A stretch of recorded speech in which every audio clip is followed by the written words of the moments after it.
Happy Friday, y'all. Y'all know what time it is. It's after 5 o'clock on a Thursday. So we starting our Friday off early. You know, bring these other people into the mix. How y'all been? I missed y'all. I feel like it's been a minute. Where y'all been? Where y'all been hiding? Or has it been me? It might have been 2, 3 weeks since I seen y'all.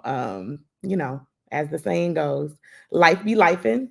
And I think the good news is for those of us down here in North Carolina in the Union County, Charlotte area, the kids are back in school. Okay, so last week was a super busy week because I was doing all of the back to school prep. I'm talking hair, clothes, school supplies, all of those things. And unfortunately, I forgot. I forgot about y'all. I did not mean to forget about y'all. You got to blame it on my head and not my heart. But shout out to my homegirl, Laquanda. I saw her when I was supposed to be going live. And she was like, where your happy Friday message at? And I was like, oh my gosh, life has just been life. And I've been ripping and running around with these kids trying to get them ready for school. And so I forgot y'all. But y'all know those things happen. But I'm happy to be here with y'all today. We're gonna just dive right into it. Okay. We're not even gonna save the y'all need to break up for the end. We're gonna do the y'all need to break up right now. From the top of the hour. Y'all need to break up. What y'all need to break up with? Y'all need to break up with imposter syndrome. It is running amok, okay? Too many of you are super dope and acting like you're not, okay? You're questioning yourself, you're judging yourself, you're acting like you don't belong in the spaces that you are in. And I need for y'all to stop. I need for y'all to stop that immediately. We're going to take a little deeper dive into this imposter syndrome thing because I know for me, I didn't fully know what imposter syndrome was. Um, I think I had the general idea of, feeling like you don't belong in a place. And honestly, that didn't resonate. It didn't resonate with me because I do believe that I am exactly where I'm supposed to be. How's and ever. Um, Once I did a little bit more research, a little bit more, reading on exactly what it is, baby, imposter syndrome was written all over your girl. Okay. Um, Raise your hand, give me a little thumbs up in the comment if you ever suffered from imposter syndrome. So we're going to talk about that today because we all need to let that go. So we're going to talk about exactly what is imposter syndrome, what does it mean, how does it show up, and so I'm gonna give y'all some quick definitions of imposter syndrome so that y'all know, so that y'all can identify with whether or not this is something that you struggle with.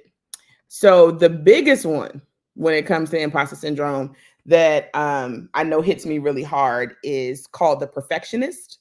So the perfectionist focuses on how they do things to the point where they demand perfection of themselves at all times in everything that they do. Every single aspect of life has to be done perfectly. Um, yeah, I definitely can raise my hand on that. I definitely have this desire to do things right every single time. And I had to unlearn this concept of right versus wrong, or unlearn the concept of doing it right, because if I didn't do it right, that meant I was doing it wrong. But there are so many different options, so many different ways that you can do things that I try to adopt this do it well, right? Because there's a million different ways to do it well. Use the information that I have at the current moment to make decisions and take action in the current moment. Now, if I find out some new information later on, then I then make a new decision, right? And so moving away from this idea of you got to get it right to make sure you're just doing it well, using the information that you have at hand. And that helped me to remove this space of perfectionist.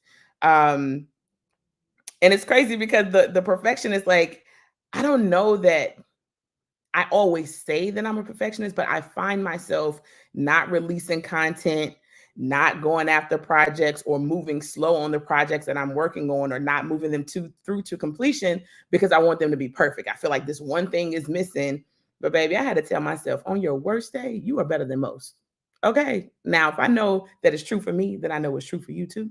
So please remind yourself that, especially in the areas that you know what you're doing. Okay, if you know what you're doing, let go of that perfectionist, because people aren't looking for you to do it perfectly. They just need your energy, your expertise, your knowledge, your perspective in the room. And there's no wrong way to do you. unless you're trying to be somebody else. And that's a whole nother topic for another day. But we're talking about imposter syndrome, guys. And we just went through the perfectionist. So today, next up, we're going to talk about the natural genius. This one hit me too, y'all. This one hit me. The natural genius has basically spent their entire life picking up every single thing that they do extremely easily. Like everything comes easy to them. They're able to do it. They're able to grasp new skills, take on new roles. And because of that, they feel like a fraud if they have to struggle to do something new, if they don't automatically get it on the first try. Right now, we know that that is completely unrealistic for you to feel like every single thing that you do, the first time that you do it, you're going to get it perfect. But there are some people out there who every time they started something new, they did it well. And so it leads them to believe falsely that it's required for you to know how to do everything right the first time. Y'all let that go. Please let that go. Okay. Next up on our perfectionist list, that's fueling. I'm sorry, not perfectionist list, but our imposter syndrome list that is fueling a lot of that imposter syndrome and feeling like we don't belong there is the soloist. Now we probably gonna hang tight on this one for a little while. The soloist believes that they should handle everything on their own. They don't ask for help. And if somebody offers help to them, they struggle with receiving it. Why? Because if they receive help, it also makes them a fraud. Now, baby, when I tell you that this is the one that got me, I'm always talking about how we need to make sure that we build these strong villages, have people that are out there that can support us, that we can lean on, people that we give to and then can give back to us. But I was sitting squarely in the giving and not receiving. And I was comfortable there. I was comfortable in the space of being able to give to those who were around me, but I would never raise my hand to ask for help. I had to get over that. I had to get over it because I ended up suffering in silence when there were easy answers right around the corner. Literally somebody that I knew, somebody that loved me, somebody that I probably even talked to on a regular basis, had the resources, the knowledge, the connections, the information, the skill set to help me do the very next thing that I needed to do, or take the very next step that I needed to take. But I was missing out on that because I was operating as a soloist, doing it all by myself. Me and my best friend, Inez, we always say, number one, you need to have a network. Okay. You got to have a network of people that you lean into. But number two, which is just as important as number one, you got to use it. How many times are you putting yourself out there and you're letting someone know what you're struggling with? I've had a few instances, and I'm talking about right now. I'm not even talking about some stuff that I learned a long time ago, y'all. We be going through it in this current moment, right? I had some instances recently, and I might be talking about yesterday. Okay, maybe it was 2 days ago. But I was scared to do something. And normally my attitude is be scared, but do it anyway. I was fully in the be scared in my mind. I had the capacity and to do it anyway, but I could not take the next step. I was so afraid of the outcome not being what I wanted it to be that I just wasn't even taking a step.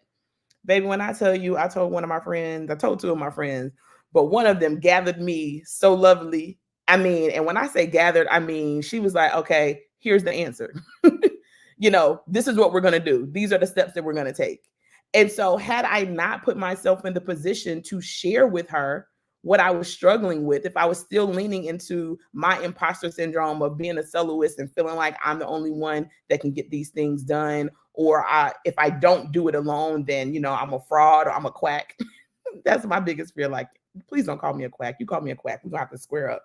But if I was operating in that soloist attitude, then I would have never even shared, the fears that I had around taking the next step. And then furthermore, I never would have gotten the answer that was literally right there. When I tell you sis gave me 5 answers, boom, boom, boom. This is what you need to do. This is how we're going to do it. Go in this direction, reach out to these people. And then I want you to find 5 more people just like me that can do the same thing for you that I just did. And just like that, the fear not only was gone, but I was moving forward and taking the steps to do the thing that I needed to do. So please, y'all, break up with being the soloist. Lean into your networks. I know you have them because I keep hollering at y'all, telling y'all need some friends, y'all need some family, y'all need some networks, some coworkers, some associates. I've been telling y'all that, so I know y'all have them, but you actually gotta be brave enough to let them know when you don't know how to do something, or when you're struggling with executing it because of fear and uncertainty. So let go, let go, let go. Oh, what's up, Ben? I ain't seen you in forever since last time I was in Ghana. I hope you are well. Hope you're well. We're talking about imposter syndrome because y'all need to break up with it. I need to. I have to constantly remind myself to let go of imposter syndrome in so many ways. But we are breaking down the various types of imposter syndrome, and we are on the third one. So the third imposter syndrome is the expert. So the expert needs to learn everything there is to know about a particular subject before they can take action or even consider what they've done to be a success. These people feel like a fraud when they can't answer a question, or if they come across some information that they didn't previously know. It's like, I'm the expert. I know all this information. I see something like, oh my gosh, why didn't I know that? So our experts, that's a hard one because there's such value in being able to research, being able to study before you take a step. There's like, honestly, I'm not the best researcher. I move spontaneously, I move out of my gut. But I love having the researchers around me, because they're super thorough.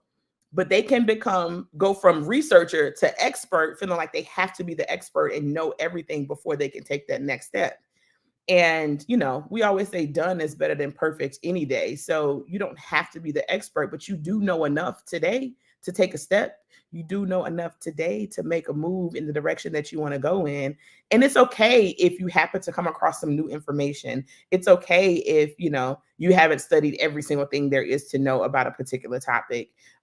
Your value in that space, is still high. You're still needed. Your perspective is again still valid. So y'all need to break up with being the expert, okay? And the last one, because we're talking about breaking up with imposter syndrome, the last type is called the superhero. Now, I know men may suffer from this too, but I'm really looking at the moms because y'all love a cape, okay? The superhero feels the need to succeed in every single role that they hold. They oftentimes push themselves to the limit to be the very best in every capacity, and even then, it's still not enough. Enough. If you suffer from mom guilt, this is probably you. This is probably you because you are doing all of the things. And for some reason, you still feel like it's not enough. You got your kids, you're doing, all of the extracurricular work, you have them in activities, you got your job that you're managing, you're excelling there, you have your relationship, whether you're, married, dating, or even just managing the relationship with your family and friends. You have all of these different roles. You're active in your community. And it's like, how can you give 100% to every single one of those? What is left for you? Right? So you are out here ripping and running yourself ragged in the process because you feel like you have to be perfect in every single one of those roles. There are often times where I'm like, okay, which role am I going to give, 100% to today? And then there are some days where even in the one that I choose, you're going to get a good 60. Because we're not robots, right? We're not machines. We're not built to, operate at maximum efficiency, maximum productivity at all times. Kind of our energy ebbs and flows. It goes up, it goes down. Our productivity goes up, it goes down. We're able to give more in certain areas or in certain roles than we are in others, and that's okay. It doesn't make you any less good at whichever role you're focusing on. If I'm if I'm being a kick-ass entrepreneur, it does not make me any less of a good mother because I had to get someone else to take my kids to their, basketball or dance practice. That doesn't make me any less of a good mom. Me being a good friend and showing up for someone who needs me, and having to dip out on work a little bit early in order to do that, it doesn't make me any less of a, rock star entrepreneur because I had to, delay a project and release it a week later than I intended to release it. Um, you have to know that you are enough. Pay attention to the ways in which you're telling yourself that you're not enough, because you're usually trying to do more in order to prove your enoughness. And your enoughness is really in the being, right? The fact that you just exist, you are enough. You don't have to add on all of these different roles. You don't have to be perfect at every single role that you're in order for you to be enough. Enough to, warrant whatever the desires are that your heart has. You can still attain and achieve all of those things. Even if it looks like sometimes you're giving 60% to half those roles, if not all of them. Because again, just know that you're enough. You're doing enough. You're doing plenty. You're doing plenty. Okay. So just a quick little recap. Y'all need to break up with being a perfectionist. Okay. Get it done. Done is always better than perfect. Y'all need to break up with being the natural genius. It's okay if you have to learn a little bit more, if you have to try a second and third time. If you fail on the first three, keep going. You are still valued in those spaces. It is still a space that you need to be in. You don't need to quit, and you're not a fraud for not knowing how to do every single thing the first time. Y'all need to break up with being the soloist. Please lean on your village. Ask for help. Y'all need to ask for help. I'm not even gonna. Y'all need to be asking for help. Oh my God, it's so much value whenever you're able to have this like deeper connection with someone because you shared something that maybe was a little bit vulnerable. Because those of us who don't like asking for help, it's usually a vulnerability thing because we're probably trying to show up like the perfectionist or the natural genius. Probably a few combos. But when you're able to share with people the areas in which you need help, and then they show up, the show up part is really what helps you to get better at not showing up as a soloist whenever your people show up for you. Y'all need to break up with being an expert. Put that book down. You've studied for 10 hours. Go and do something with the knowledge that you have. You studied for 10 days. You studied for 10 months. You've been prepping for 10 years and you still afraid to take a step? No, ma'am. No, sir. Break up with being the expert, and finally break up with being the superhero. Ain't nobody coming to save nobody else. You need to save yourself. You don't have to be the superhero in everyone else's life. There are multiple roles that you play, but it's okay to, not be at 100% in all of them at the same time, because you are enough with whatever you're able to give. So I appreciate y'all for coming and hanging out with me on this happy Friday, because we started off early. But please break up with all of the many ways that imposter syndrome is showing up in your life. Be reminded that if you are there, it's because you belong there. You've been invited to the room. If you have a seat at the table, you are enough already. And it's okay if you end up making a mistake. It's okay if you don't get it right the first time or the second time. The beauty and the growth and the lessons are in the trying. So please, please, please make sure that y'all break up with y'all imposter syndrome. I'll see y'all back here next Thursday, 6 o'clock. Bye.